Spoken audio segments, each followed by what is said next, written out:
I like wine. So I've heard. You've heard what? I'll never tell. Okay.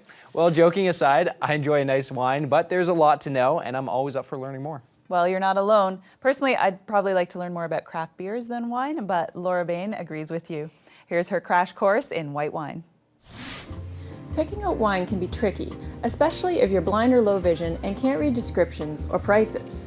Usually when I walk into a wine store with my cane, I'm offered assistance, but I'm not even sure I know what I like, let alone how to ask for it.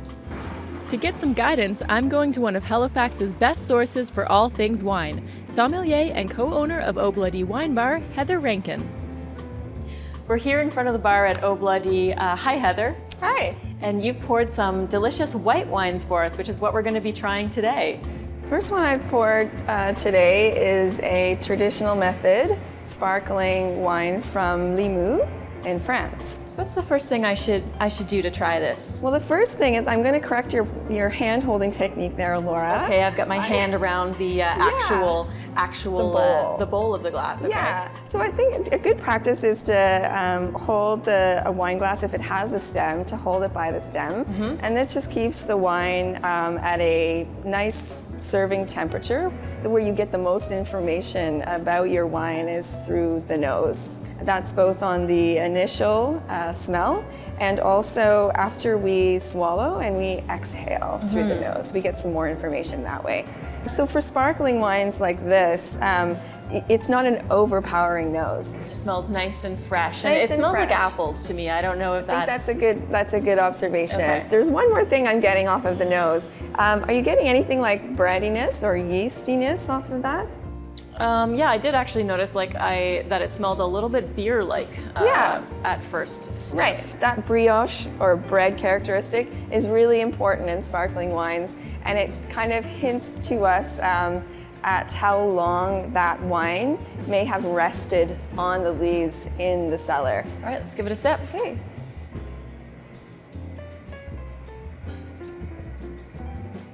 And you're spitting into a spittoon because you're tasting wine all day and you've got to work for the rest of the afternoon. I do. I'm just drinking mine down. We're going to see how that goes. Yeah. But yeah, very really pungent taste to this. I feel it in my cheeks, kind of. Yeah. So what's the second wine that you have here for us to try? So the second wine we have today is a local white. Tidal Bay is the wine we're drinking today. Oh yeah, that's a famous wine here, Tidal Bay. Yeah. And I'm smelling peach. Right. Some wines are a bit more neutral on the nose. Wines from Nova Scotia, certainly our whites, are often very bright and aromatic. So very generous on the nose, giving us lots to smell and talk about. So yeah, there is a lot of peach on this, and it's very tropical. Yeah, that's nice. Really refreshing. Tastes like summertime. Okay, so two very different wines, and what's the third one that you have here for us? So this is different again. This is a white wine from Portugal.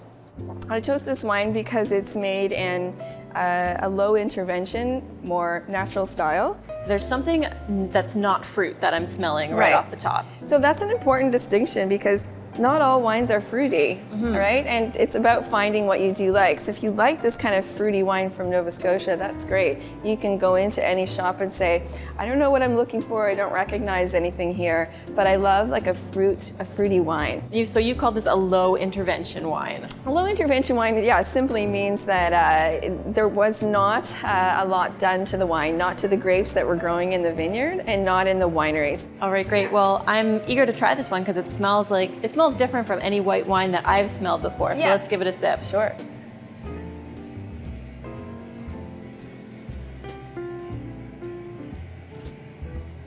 That is different. It does have a flavor like some red wines that I've tasted before. It doesn't have that lightness that I associate with white wine. So you feel that texture in your mouth. It's essentially tannin that we would get in red wine, like you're saying, or if you steep your tea too long, that's sort of that grittier texture that you'll get in your mouth.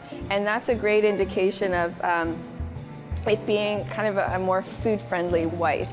Thanks so much, Heather. I really enjoyed all three of these wines that we tried today. And you know what I really learned is that white is so much more than I thought it was. I thought it was just sort of light, refreshing, fruity, but there's a whole world of whites out there that I think I'm going to have to explore. So thank you so much for introducing me to these.